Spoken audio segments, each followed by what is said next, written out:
तर धाराशिवच्या उमरगा शहराची काँग्रेसचा बालेकिल्ला म्हणून ओळख आहे, मात्र आता काँग्रेसचा सुवर्णकाळ संपलाय अशी टीका आमदार प्रवीण स्वामी यांनी काँग्रेसवर केली आहे। उमरगा नगर परिषदेमध्ये तिरंगी लढत होणार असून यात शिवसेनेसोबत काँग्रेस एकवटली आहे। याबाबत ठाकरे गटाचे आमदार प्रवीण यांच्याशी संवाद साधलाय आमचे प्रतिनिधी उदय साबळे यांनी। पाहूयात। सध्या नगर परिषद निवडणुकांची रणधुमाळी सुरू आहे आणि आपल्यासोबत बोलण्यासाठी आमदार प्रवीण स्वामी आहेत। मला सांगा, उमरगा नगर परिषदेमध्ये जी महाविकास आघाडी आहे त्या महाविकास आघाडीत काही अलबेल नसल्यासारखं बघायला मिळते, कारण एकीकडे तुमचा जो साथी आहे काँग्रेस तो इथं तुमच्या सोबत नाही, काय सांगाल त्याबद्दल? उमरगा नगरपालिकेच्या या निवडणुकीमध्ये महाविकास आघाडी व्हावी यासाठी मी माझ्यासह सर्व नेते पदाधिकारी प्रयत्नशील होत आहे, परंतु सन्मानजनक वाटाघाटी झालेल्या नाहीत।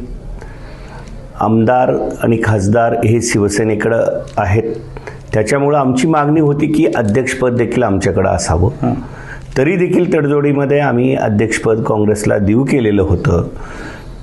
त्या देऊ करण्यामध्ये ज्या नगरसेवकाच्या जागा आहेत त्या 8 त्यांनी घ्याव्यात, नगराध्यक्ष त्यांनी घ्यावेत, किंवा आम्हाला नगराध्यक्षपद आणि 8 जागा द्याव्यात अशी चर्चा झालेली होती। परंतु कुठं घोडं पेंट खाल्लं आणि काय झालं माहीत नाही।